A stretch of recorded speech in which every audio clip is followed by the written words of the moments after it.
when they come here, whether it's a coach or a player, they're here for one reason, to win that game. Everything. This is the only game you have to win at Ohio State. On Saturday at noon, we're going to put the ball down. It's going to be football. We're going to be the villain walking in there, and this game is really just about respect for us. There's guys with scars, and I'm one of them, and so it just drives you every day. This world means the world to me and my family. The history, the past couple years, the bad brawls, the respect between coaches, and just doing it for the city of Columbus. It's important here.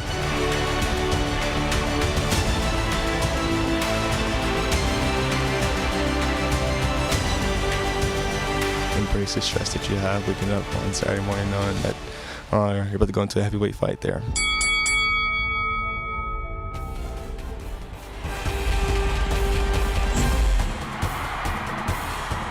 Hey, good morning to you. We're an hour away from the biggest heavyweight fight in college football. That's every year. It's Ohio State and Michigan, both 11-0, ranked top 3 in the country.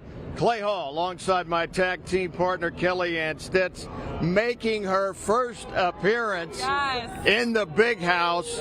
Girl, good timing. You got the biggest one ever. I know, what a treat for me. The birds are chirping early this morning. The fans are chirping early this morning. It should be a good matchup in there. It should be a good environment. Oh, 2 versus 3. I'm spoiled. And the build-up has been all season long. It's like we've been building towards this game since the second last year's game ended. No doubt. The intensity has certainly kicked up in the last couple of months. There's a lot on the line today in this one. Let's take a look. A trip to the Big Ten Championship to take on Iowa. Ohio State hasn't been to the game since 2020. They've already won 3 games in the state of Indiana this season. They want their chance to win a 4th. The winner will also keep their playoff hopes alive. While OSU made the playoffs after a loss last year, it does seem unlikely to happen again this year if you look around what's happening in college football. And today, we'll decide how history remembers the last 2 seasons. An Ohio State win will reinforce the belief that Michigan's 2 wins were because of alleged cheating. Yeah, they've been prosecuted. That does take us to the elephant in the room, and he will not be in the room today. We all know head coach Jim Harbaugh has been suspended from the sidelines. The 3rd game of his suspension, the second 3-game suspension of the 2023 season. The last 2 games for Michigan have been close, Kellyanne. Yeah. What impact do you think it has on the Wolverines that he will not be here yet again? Yeah, Clay, they have been close, and if you look at quarterback J.J. McCarthy's production in the last couple of games, it has dropped off. He has not been able to find the end zone. He threw a pick against the Terps, and only 19 total completed passes in the last couple of games. Yeah. But I will say we've been talking about this on this program for the last couple of weeks. The team, though, they've been using this as added motivation. You see the free Harbaugh shirts, Harbaugh making the comments, America's team. So they've really been using this, trying to use this to their advantage of really galvanizing the guys. Yeah, and when we were up here on Monday for Harbaugh's presser, the Michigan media kind of inferred to me that Harbaugh not here does have an impact on J.J. McCarthy. Yes. He leans on him as a former quarterback. Now, we certainly know that Ryan Day and his guys will be here in the house trying to right the wrong of the last 2 seasons. This team, the Buckeye team of 2023, arriving just a bit ago. Want to take a look at that. And from the seniors on down, those 4th-year seniors, most of the current Bucks have never beat Michigan, which is really hard to believe after how the last 20 years have gone in this rivalry. This game is personal for many of them who want to make sure they leave Ohio State with a pair of gold pants, and their legacy will not go down as the class who never beat the Wolverines. They probably would have tattooed them in 20, but Michigan pulled out. Some COVID problems. I talked to Coach Ryan Day last night. This game is personal to him. His vibe is good. You said you wanted to get on the bus today with confidence. Did you feel like you did that? Yeah, we did. Yeah, just being on the bus on this trip, you just think back on all the different teams that have made that same trip, and to see some of the people, waiting for the bus to go by and waving their Ohio State flags, it meant a lot. was a great bus trip. Did you see, what did you see when you looked in your players' eyes this week? You could see it. I mean, we've been working towards this all year, and they've had a great look in their eye and can't wait to play in a game. Right, number one team in the nation against the score, against the number two team in the nation against the score. What should people anticipate tomorrow? A great game, a great game. Yeah, again, going back to some of the great games that have been played in this rivalry before, and you can say it's never been bigger than it is this weekend, and our guys know that, and so we're going to have a great night here, continue our preparation, wake up with great energy, and go play our best game of the year. He almost seemed carefree, which is hard to believe. Confident. No doubt about it. Not uptight or stressed. No. We were around the team certainly on Tuesday for interviews most of the day. There seems to be a confidence, and you have a way of putting it, a real focused but frustrated. I mean, cornerback Denzel Burke, he basically guaranteed a win. He said, we're going to do this. We're going to get this done for the state of Ohio. He also used words like, my blood is boiling. So did Emeka Egbuka. They all mentioned not having those gold pants. They weren't able to do it in 2020 because of the COVID. And we all know how the last couple of seasons played out. So there is certainly so much motivation. And again, they do seem confident. They seem very focused. They really want to get this done. Yeah, unfinished business for sure. Scarlet and redemption. There. Today in the I big like house. that. I like that. Scarlet and redemption. You heard it here first. Much more to come here from outside the big house in the state up north. Until then, let's send it back to the studio and some guys who played in this big game. They're going to lay it down for us. Fellas. All right, thanks, Clay. Ben Buchanan here in studio with former Buckeyes Justin Zwick and Jay Richardson. Well, guys, this game has been called the greatest rivalry in all of sport in this 2023 chapter. It feels just like their amazing records. As they say, this one goes to an 11. Oh, yeah. Jay, last year in the postgame after a second loss, you said Coach Ryan Day would be coaching for his job today. We're about an hour from kickoff, my man. Jeez. How are you feeling about this one? I'm starting off hot here, baby. Let's Let's go. go. Right on the spot. You know what? Throwing haymakers. As the kids say, I'm going to stand on business. I'm standing on what I said, and it's the truth. Unfortunately for Ryan Day, he is under some pressure for this specific game. Now, I hate it for him because if you look at the numbers, Ryan Day is 1-2 against Michigan in his coaching career. Against everyone else in college football, he's 55-4. Ryan Day is a fantastic football coach. Ryan Day understands this game at a high level. Ryan Day is a fantastic play caller when he's hot, when he's on. There is no better play caller in the country. But this is the Michigan game, fellas. This is the biggest game in the biggest sport, in the biggest rivalry in all of sports, and Ryan Day has lost 2 in a row.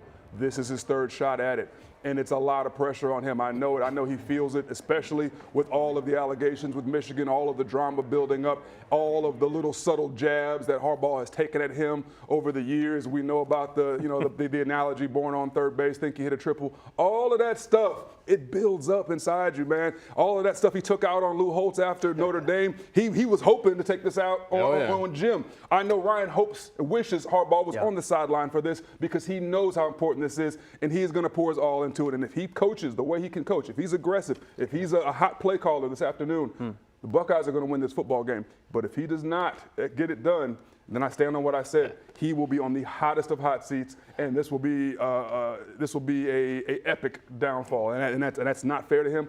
But that's just the way it is, guys. It's going to be warm. We'll see. As if this game needed more fuel to the fire, here we are, guys. This in is it. late November. Now, this game comes under heavy shadow of one of the largest scandals in college football history, as we know. Here's a video from last year's game, and you'll see Connor Stallions on the Michigan sideline with players and coaches reacting after seeing the OSU sideline sending in a play to quarterback C.J. Stroud. Now, since then, we've learned that Connor Stallions has been accused of buying tickets to the games of opponents and paying people to film the other team's sidelines to steal their signals. Quite the allegation. Michigan has already fired their linebackers coach, and Jim Harbaugh's future in Ann Arbor is certainly questionable right now. Justin, the Buckeyes have lost the last 2 games to Michigan, as we know, but after hearing this news, should these games really be viewed as legitimate losses? It's such a tough question. A lot to unpack with all of this stuff. I will say, that video we just showed, I think we went on and scored a touchdown on that play. So you do, to Jay's point, he said earlier, you still got to stop the play, even if you know it's coming. Now, with that being said, if you know it's coming, does that change the way you're able to play the game? In my opinion, it does. If a defensive end knows it's a pass, he's going to pin his ears back and come at you. There's so much that goes into it. So, are those games tainted?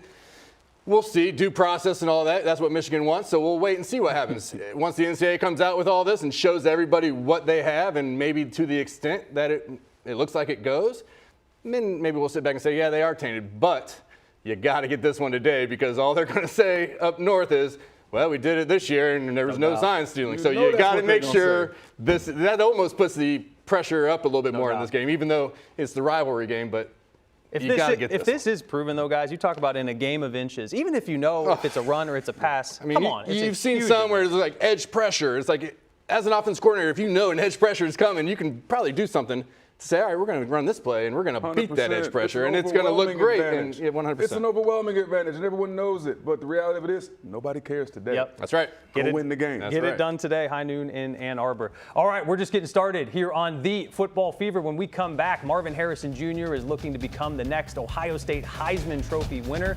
We'll ask football's only two-time Heisman Trophy winner, Archie Griffin, about his chances. Plus, it's definitely bigger than football. Kellyanne goes one-on-one with Kyle McCord, what the quarterback says about getting ready for his first start in this amazing rivalry. You're watching the Football Fever. Stay with us.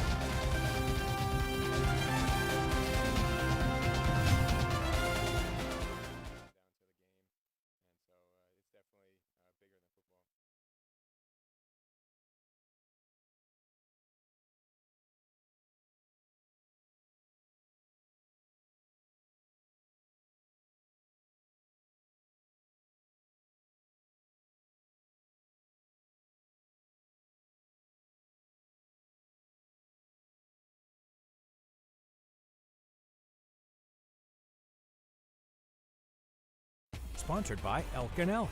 Every Buckeye, every game. Sponsored by Elk and Elk. Every Buckeye, every game.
Sponsored by Elk and Elk.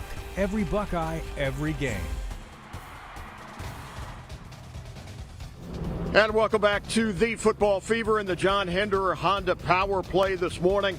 Talking about the exquisite play of one Archie Griffin, the only two-time Heisman winner, undefeated in his 4 years against the Blue. He will proudly tell you he has a record of 3-0-1, a 10-10 tie along the way. Ooh. Earlier this week, I had a chance to catch up with Arch, the legendary Archie Griffin, ask him about what he thought about the candidacy of the receiver, the great receiver for the Bucs, and Marvin Harrison Jr. Here's Arch. I think he's the best player in college football. I think that he's had an outstanding season, and he's exciting to watch. And I think anybody who watches him will kind of come to agreement that the man is outstanding, and he certainly should be considered for the Heisman Trophy. Yeah, I mean, if you've covered him for 12 weeks like we have, Right. you know, we think he's. I think you think. Yeah. I think. Yeah. I think we're both on the same page. Yeah, that 18's the best player in the country. Yeah. I don't know if the entire country feels that way. I should tell you the Heisman ballots go out on Monday, November 27th. Yeah. Can he have a monster game today when he's going to be bracketed in coverage? Yeah.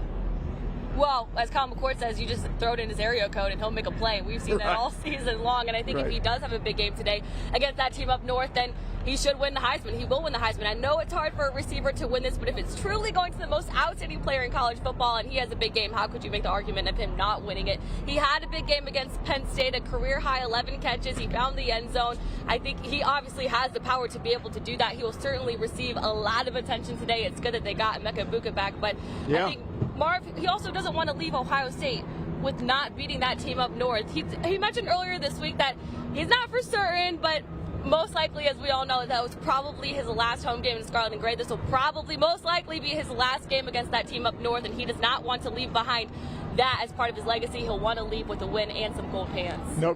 Yeah, it's always back to the gold pants. They talked about it multiple times this week. It is the currency for Ohio State players in this rivalry. He would be just the 5th receiver to win the award, Devontae Smith from Alabama. And if anybody could do it, it's got to be Marvin Harrison Jr. Well, we shall see. Much more to come and more on the Buckeye offense. And Harrison, let's send it back to C-Bus. Guys?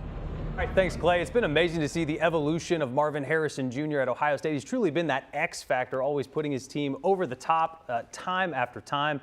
Jay, this could be his last regular season college football game, as mentioned. Do you expect a big performance today when so many eyes are on this game? Yeah, this is going to be interesting because Marvin this season, 62 catches for 1,093 yards, 13 touchdowns. Last year in this Michigan game, he went 7 catches for 120 yards and a score. I think today he does the same thing, similar numbers. I think the best thing he has going for him heading into this game is honestly TreVeyon Henderson's health, who Justin will talk about, because when the running game is peaking at the right time, it opens things up for Marvin, that play action. I think Ryan Day is going to have to go deep into his bag to draw up unique ways to get Marvin single coverage and to get him some of those underneath crossing routes that he likes so much, where he can get him on the move, catching the ball in stride. I think a lot's going to depend on Kyle McCord to be on time. And more than anything, folks, it is all about this Ohio State offensive line and protection. If the protection is there today, if everyone is on the same page, if there are no hiccups in pass pro, if there are no hiccups with getting the play call in on time and all that stuff, if the thing rolls smooth, Marv's going to go crazy today. I promise you, you cannot find ways to cover him with scheme. And not the entire game. You can maybe a couple plays here and there, but not the whole game. Ryan and the staff have done a great job moving him around and just putting the defenses in tough positions, not knowing where he's going to line up and not being able to get those two guys on him. So absolutely elite player, best. I'm saying it now, best player in college football. It ain't just you saying that. I know. All right, let's go to the Kemba savings of the week, and we're talking about the other big weapon on the Buckeye offense. Both Marvin Harrison and TreVeyon Henderson have scored touchdowns in their last 7 games. Extremely impressive. Now, since he returned from injury, Henderson has shown that elite explosiveness that made him a star at Ohio State.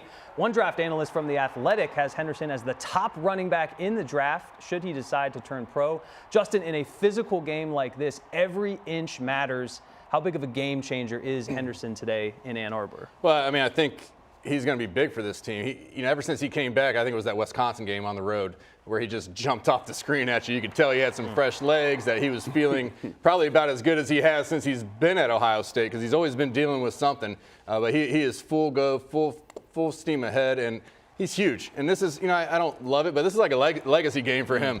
I mean, we've had guys since the 2000s, Beanie Wells, J.K. Dobbins, Zeke, Carlos Hyde, all go for over 200 yards in the Michigan game. If he goes out today and he takes care of business and he has a game like that, we're not going to just remember Trey as he was a great running back when he was healthy, but we're going to say, man, he went up to Ann Arbor on that time when we needed it, and he got the job done. So I hope they rely on him a little bit out of the backfield. We'll see later on the storyteller, Ben. I mean, he's huge no matter what. He's been catching balls from Kyle McCord running routes. I mean, he's been great. He's been our go-to guy. Fellas, he has played his way into a top 20 pick in the first round. Wow. A healthy Trevion Henderson is the best running back in college football. He's so fast and so physical. Sometimes those are mutually exclusive, not with 32. Nope. No, there's a seam, he's going to break it. Yeah, full steam ahead. Good stuff. All right, when we come back, we'll head back out to Ann Arbor to check back in with Clay and Kellyanne. This game is certainly full of big moments that stir up emotions. How about last year's flag planting at Ohio State?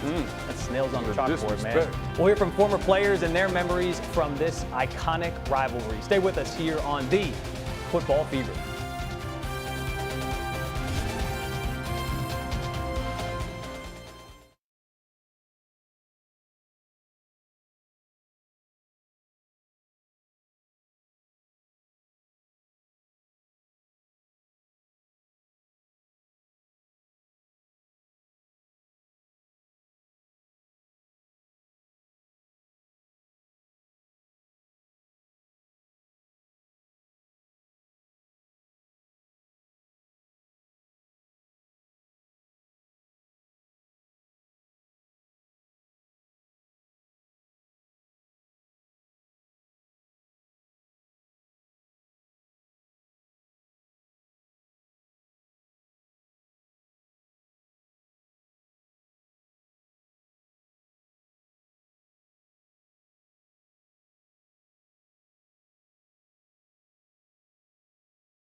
We're on the eve of just 30 minutes away from the biggest game of this rivalry. 119th time for these two. This was the scene after last year's game where the Wolverines planted a flag in the shoe. You can bet this will be on the mind of the Buckeyes today. Oh, absolutely. And it seems like every game in this rivalry tells its own story, and that one certainly won't be forgotten. Kellyanne, you caught up with a former Buckeye who made a big-time play in the big house. Yeah, I caught up with former Buckeye media personality Tyvis Powell, who was weighing in on the big one. The 2015 Defensive National Champion MVP. No, this year's edition could top that.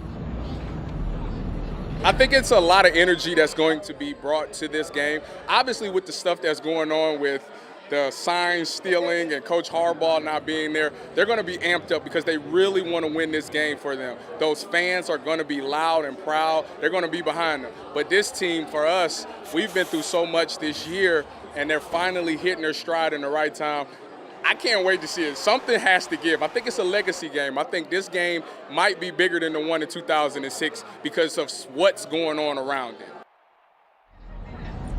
Tyvis knows it can be tough playing in the big house, a hostile environment on the road, but he also knows how to silence the crowd, making that big play in 2013, intercepting the 2-point conversion to seal the deal. Yeah, that was great. Urban almost fell out right there. Yeah. It was amazing. We have plenty more coming up in the second half hour. I'll go behind enemy lines with, he is a little bit of a buddy, though. After 30 years, you make friends. Yeah. The barber of Ann Arbor. He spills the beans on Jim Harbaugh and company. Plus, I go one-on-one with Kyle McCord, what the starting quarterback is telling me ahead of his first appearance against that team up north, coming up after the break.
And welcome back to the Football Fever. A peek inside the big house here as Ohio State and Michigan now warming up.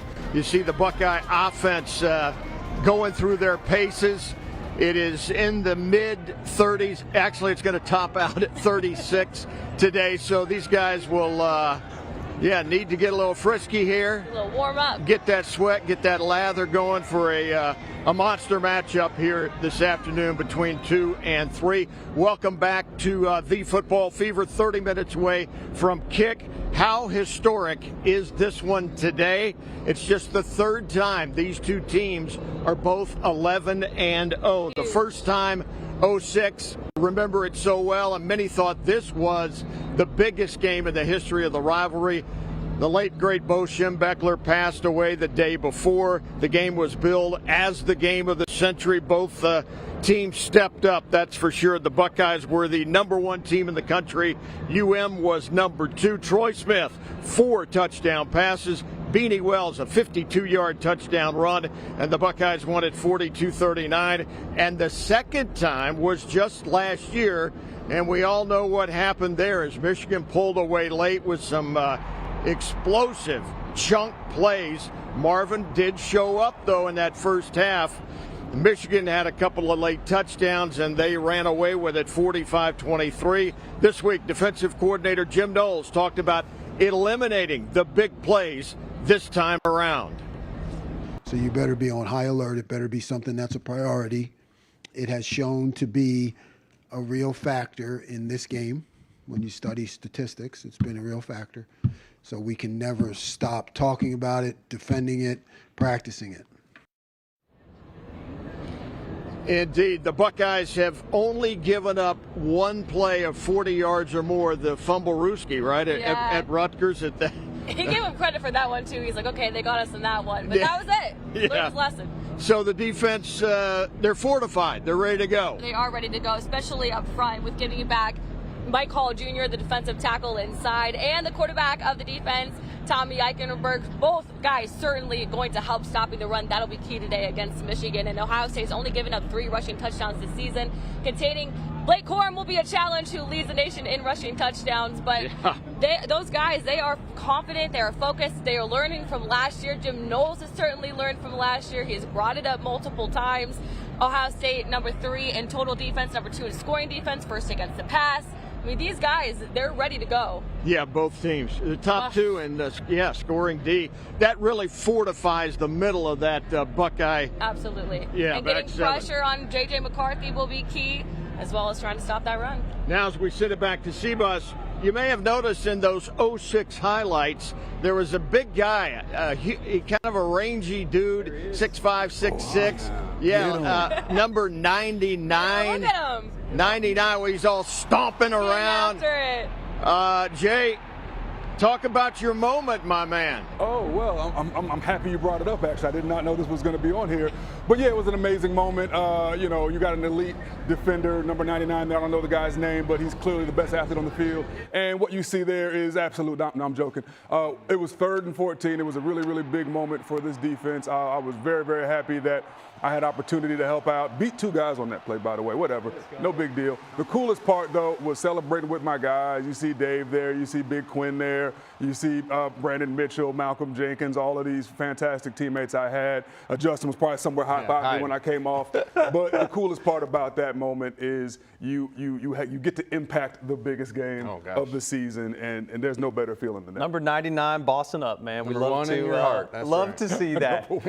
All right, that takes us now to the current Ohio State defense and the big challenge they have today. Jay, we heard Coach Jim Knowles talk about stopping these explosive plays. The Silver Bullets, they've been flying around all season long. Are they ready to shut down the Wolverines today? Ben, I actually think they are. I want people to understand something about this Jim Knowles defense and how it has changed. So when you look at this game, last 2 seasons, Ohio State in critical moments when they needed to stop, Jim Knowles went to this zero coverage. And Justin will know this about zero coverage. That means there is no safety net. That means all the guys are walked up. You're putting pressure on J.J. McCarthy. However, if you miss one tackle defensively or you get out of place or beat on one route, it's a touchdown. So last couple seasons, Ohio State was known for being, decent, slowing teams down. Then all of a sudden you give up this huge play. It happened in Georgia too, and everyone would go, man, they're good. Then they give up a huge play. This season, completely different. The whole philosophy changed. Knowles goes, you know what? We're not playing any more zero coverage. I'm not putting it all on one guy. We're going to play bend but don't break, full team defense, a lot of cover 3, a lot of cover 2. We're going to roll guys up. We're going to keep 2 safeties back, sometimes single high, depending on what we're seeing.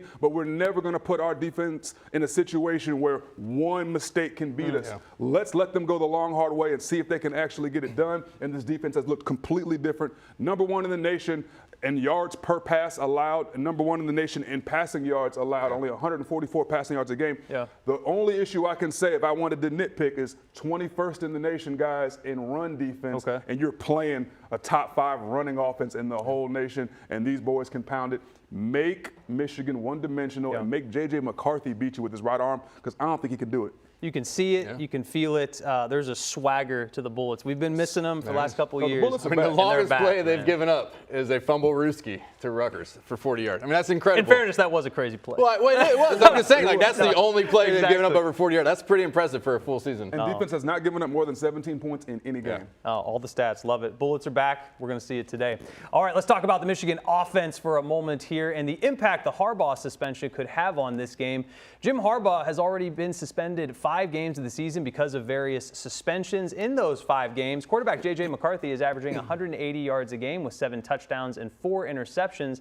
Now, in the 6 games with Harbaugh, the quarterback averages 238 yards a game, has 11 TDs and 0 picks. Big difference there. Justin, McCarthy hasn't looked great the past 2 weeks, as we know. How important is this quarterback-to-coach relationship, and what are you expecting to see today? Yeah, I mean, a lot of times, the quarterback-head coach relationship is very strong because that's just the guy that you lean on as a head coach. And, I know when I was in high school, he was my second dad. We just did everything together, watching film. You just get that relationship. So I think it maybe has some effect, but the interim head coach and another offensive coach from Michigan have been calling plays for the last 2 years. So on game day, does that change things? Was Jim really in their ear a lot about what he wanted to run, or was he letting them do their job? And I just don't understand exactly why those numbers are the way they are. I mean, the guy hasn't thrown a touchdown in the last 3 games. I know that. Wow. I don't know why they've went that route, running the ball 34 times against Penn State in a row.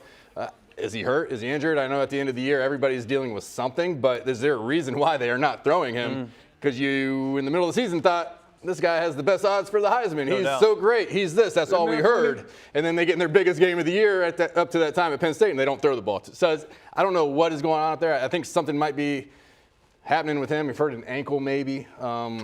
Football's a game of momentum. So I don't know if it's coach or not. It just seems interesting that they don't throw the ball when Harbaugh's not there, and maybe they did a little bit more. It's a game of momentum. They're certainly trending down, though. And I noticed protection issues, guys. Chop Robinson from Penn State and those guys were getting to JJ in that first half, and they got nervous. And they said, listen, we can't protect him like we want to. He's not slinging it like we thought he would. We might have to just run the football. And when you can't stop the run, then you can win the game. And they patted themselves on the back going, look how much you ran the ball. And all analysts thought was, they can't pass it. If we stop that, we should be okay. I think it's more confidence for the Bullets going into this game, 100%. as you can see. Now, there's certainly been a lot going on up in the state of Michigan over the past few weeks. When we come back, Clay goes behind enemy lines to get the real scoop, what the barber of Ann Arbor is telling him before the biggest game of the year. Look at that fresh cut. Stay with us here on the Football Fever.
And welcome back to the Football Fever. Time now for another G&J Pepsi Fantastic Photo of the Week. This one comes to us from Dan and Jen. They throw a Beat Michigan party every year, and this year's it's going to be epic. Oh, yeah. It's got to be epic, Kellyanne. Remember to send us your pictures of how you're watching the Bucks by going to chime in on the ABC6 app. Time now for the Barber of Ann Arbor. He's really become a pal, but yeah. I like to get the vibe, what's going on up here when I see him. Yeah. We've become buddies, I guess, over 3 decades of this rivalry. I had to get his take on Jim Harbaugh and the NCAA investigation. Least 13, 14, 15 times. Do you believe that? We've been doing this for a few years. So, first question. How is Jim Harbaugh perceived in Ann Arbor? I would say 50-50. People think he's... What? Yeah. I thought he could own the state. Yeah, well, they love him, and they think they can. People can't figure out what this is, a big witch hunt, What happened? He was going to go into the courtroom thundering. Yeah, that was the whole thing. Yeah. And everybody thought, what the hell? Well, they're backing down. They're something. I don't know. Something must have blown up, and then they got rid of that Partridge guy, and so I don't know. But would you know Connor Stallions if he walked in here? I would have no idea who he is. You probably cut his hair a few times. I probably did, more than likely. Are people confident here? People are pretty confident. People are pretty confident. All right. All right. I feel good. I feel good. He feels good. Well, I got to tell you, Bill Stolberg, 82 years old. I had no idea. He's been in that shop 49 years, and I've been seeing him since 95. So, and he always puts my little, there's a Buckeye tchotchke he puts out when he knows I'm coming. So he gives us a little home cooking there. I love that. You had to get the vibe, and you had to look good and get the fresh cut for the big one today. You do look sharp, Clay. Well, it looks a little bit of a difference. Well, thank you. There's not much to cut up there, so it was kind of just a block in the back there. When we come back, you get to go one-on-one with Kyle McCord. Listen in. Do you feel the offense is taking the strides that it needs to and hitting that peak heading into this one? It is one of the big questions every Buckeye fan is asking today. Is the offense ready to go against Michigan? What Kyle McCord tells me coming up after the break. Stick around.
football fever, rivalry week full of traditions. The cutest one, though, happens at the OSU Wexner Medical Center every year.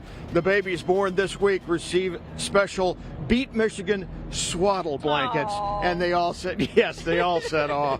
Just shows that even the youngest fans know how important it is. So important to beat Michigan Absolutely. today. From the youngest fans in Columbus to those who remember cheering on Woody to beat Bo, everyone hoping Kyle McCord can really step up today and maybe cement his own legacy just as a first-year starter. Yeah. And prove to Ryan Day that he made the right choice, in essence, choosing Kyle over J.J. McCarthy. Yeah, that's right. Both recruited by the same schools and have developed a friendship. Now, Kyle McCord is making his first appearance against the Wolverines as the Buckeyes starting signal caller in a huge battle 2 versus 3. McCord says he's dreamt of playing in moments like this, playing in big games, and, as we mentioned, against a familiar face on the opposing sideline. Here's Kyle and I. Kyle, you're not originally from Ohio, but you've spent the last 3 years here. When did you fully grasp the magnitude of this rivalry? I think the day I stepped on campus, obviously they talk about it all the time, but I think you really don't know truly how much it means until you step on campus and they got clocks in the facility going, counting down to the game. And so it's definitely bigger than football. How excited are you to get the opportunity to lead the offense in this game? Yeah, it's an honor, it's a privilege, and just to be in this position, I think it's nothing short of a blessing. And so I think the biggest thing is just preparing through the week and doing anything to win. You talked about how preparation is key this week. For you, does that look any different, even in terms of your mental preparation heading into this one? Yeah, I mean, obviously you prepare for this game year-round, but to finally be in the week and watching film and knowing what's coming on Saturday, it's exciting, but I think you have to do a good job of handling your emotions, and I think on top of that, we're going to have to do a good job of handling the environment on Saturday. It's going to be another hostile environment, but I think it's definitely exciting. Do you think the offensive line plays where it needs to be heading into this one? Ryan Day mentioned that he feels that group is confident right now. Yeah, 100%. I feel like they've been hitting their stride recently. I think they're playing really well as a group. And, I think the success that we've been having on offense all starts with them as of late. So if they can just continue to do their thing, I think we'll be in a good position. Do you feel the offense is taking the strides that it needs to and hitting that peak heading into this one? I do. I feel like all year we've been building to get to this point. I think we haven't been perfect by any means, but I feel like we've been getting better and better and better. And so the biggest thing is just how can we continue to keep this thing rolling. Obviously, having a guy like Marvin Harrison Jr. is key, but surely he'll be receiving a lot of attention. Mm-hmm. So how nice is it to get Emeka back? He looks like he's returned to form against Minnesota. Yeah, I think last week was the best Emeka's looked since he got back from his injury. And to have a guy like him full go, it's another weapon in the arsenal. And so I know whatever the play call is, I got a lot of great weapons out there and guys that can make things happen. And last one, you and J.J. McCarthy, recruited by a lot of the same schools, have developed a relationship. Have you guys talked at all this week? No, we haven't talked at all this week. That's my guy. And so obviously he's done a great job this year. So it's going to be exciting to finally go head-to-head. Thank you so much, Kyle. Appreciate it. Thank you. McCord said he's drawing from the Notre Dame game in terms of preparing for this one, having that big game experience. Of course, this one different, a lot on the line, a big rivalry game, but still he was able to pull off the win against a top defense at the time on the road in a night game, nationally televised. He felt that that was an early turning point for the team, proving that they're a legit team and that he can lead this offense to a win when it comes down to it. McCord can certainly establish his legacy at Ohio State today. And for more on what we can expect from Kyle McCord, number 6, let's send it back to C-Bus, to Ben Buchanan and our resident QB, Jay Zwick. Fellas? All right, thanks, Clay. That takes us now to the Atlas Butler offensive checkup. Michigan has the #1 defense in the country, followed closely by Ohio State, so this is certainly going to be a tough test for Kyle McCord today. Justin, you're showing us here why the best decision for the quarterback may just be the most simple one as well. Yeah, 100%. You heard Kyle kind of talk about all the weapons he has and, getting everybody back and healthy, but he has a lot of weapons. And we're just going to break down. This is an exciting play. Nothing too special, but this is probably going to be a look that Michigan will probably want to give us a little bit today. And you can't really see it, but you're going to have a corner out here. Oh, that's not the right color. We're going to have a corner there. Anyhow, we're going to have a shell. It's going to be safeties and corners. making sure Ohio State does not get something deep. They want to take that away from Ohio State. So what you're going to see, you have a 3-by-1. Kyle, you can tell right away, he is looking over here to his receivers. He's got 3 guys. It's over on a flat, 2 outside that he's looking at. You can tell that he is over here. He's supposed to be on this read. But wait, not there. So what's he do? He flips his hips, gets to the back side of this play, knowing you got Trayvon Henderson coming out of the backfield. And all Trey has done since he's come back in that Wisconsin game is just be a weapon, whether you're handing it to him out of the backfield or you're getting him in situations like this. But you can see Kyle going through his reads. Boom, boom, boom. I got to make a quick decision. Front side is not there. I'm just going to go to my backside, and that's an easy read. I'm looking at the corner on the sideline, or I'm looking at my back, and I'm just going to dump it down to him. We saw a few games ago, Trey takes 170 yards on a dump. No doubt. This is going to be huge today. Trey is going to be big for us out of the backfield just because we know they're going to want to take Marvin away. They're going to want to have those 2 high safeties to keep the big plays in front of them. Trey is going to be the guy coming out of the backfield. He's going to dump it down. It's never a bad thing as a quarterback when you can throw it 5 yards and he takes it to the house for you. Well, those are the best ones. I don't think anybody's mad if you get the ball to number 32 and a lot of space. We got a chance to have a good 100%. day. 100%. He's healthy. He's feeling good, and the Bucs should be too. Appreciate you, man. All right, when we come back, we'll head back out to the big house where Clay and Kellyanne have today's keys to the game and what Urban Meyer says needs to happen for the Buckeyes to end their losing streak against that team up north. This is the Football Fever. Stay with us.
And time now for the Hyundai keys to the game. We start with numero uno, Tommy Gunn. Ryan Day says Tommy Eichenberg essentially wanted to fight him last week to be able to play. So you know nothing is going to stop him from playing today. In fact, he is available to play. He wants to make sure his Ohio State career ends with a win over Michigan. And number 2, Home Run Henderson, also known as Touchdown Trey. Either one is good to go because we know Marvin gets all of the headlines on offense, but Travion Henderson has scored a touchdown in his last 7 games. A healthy Trey is scary. In a game which could be won in the trenches, the Buckeyes will need him to keep that streak alive. And he hasn't played against Michigan. He told me he's excited to be the villain today, too. Number 3, a new day. It was after the Notre Dame game we saw the raw emotion from Ryan Day come out. You know just how much this game means to him. He is going to have to coach the best game of his career. And then let's get ready for another epic interview after the game. I've been saying this all month. If they pull off the win, it's going to be Notre Dame version of Ryan Day times 20. I caught up with Fox's Urban Meyer for his take on the game. Is there more layers to it this time? You think? A lot of layers, man. A lot of layers. Yeah, this will be, first of all, there's 2 great teams playing for a playoff spot. But as I told the Big Noon guys, that this isn't about playoffs. This isn't about Indianapolis. This is about this game and the rivalry and, bragging rights, as Earl Bruce say, for 365 days. Yeah, he also said it's a line of scrimmage football game. And if I had a final thought, it would be run the ball, stop the run, because the team who runs it better has won this game for almost forever. Yeah, and the resurgence of Ohio State's run game through Travion Henderson certainly helping. The offensive line is finally continuing to make steps. Ryan Day said that group is confident, but also stopping Michigan on third down. They're a top 5 team in third down efficiency. I think that's going to be big. And for Ohio State, finishing drives, finishing in the red zone early to set the tone in the big house. Get off the field, D. Get off the field. For Kellyanne, I'm Clay. My 15th go around here in the big house. Her first. We're going to have a blast. Let's send it back to C-Bus. All right, great work, guys. Before we go, time now for Banking on It with FC Bank. Guys, what are your guarantees for today's game? Jay Zwick, what are you taking to the bank in the greatest rivalry in all of sport? You know, Clay hit on the head. I think whoever runs the ball best in this game wins this game. And I like our chances there because Travion Henderson has been playing very well here since he got back. I think he goes for 3 today. Maybe not all on the ground. I think he's a weapon out of the backfield for us as well. I think he gets 3 and he cements his legacy today against Michigan. When he's healthy, he's one of the best 100%. in college football. We've seen it. Jay Rich, what do you got? With these two teams, Michigan and Ohio State, in every game these two teams have played against a ranked opponent that scored, no team has scored more than 24 points, which means I don't expect more than 24 points today. So I think Ohio State is going to have to manage this game smart, and they're going to have to spread things out a little bit at different times. Yes, run the football, but take advantage of matchups and what this Michigan defense gives you. I think Ohio State scores 24 points. 24? And I think Michigan scores 21. Ooh, nice 3-point game. That makes the specialist kind of happy. Is it a predictions game, on the show. Maybe a game winner? We'll see. I'm doubling down, guys. 250. I have to say it at this point, Buckeye Nation. We're 11-0 at this point. I'm not going to abandon it right now. Most importantly, you got to run the football. 27-0. The team that's won last 27 games is the one that's won the rushing battle. Very impressive there. You make a prediction every week. Columbus, that'll do it for us here on The Football Fever. The Buckeyes and the Wolverines kick it off in just a few minutes over on Fox 28. Join us right after the game for a special post-game show and then our regular Football Fever post-game at 11 tonight. Enjoy the game, everyone. Go Bucks!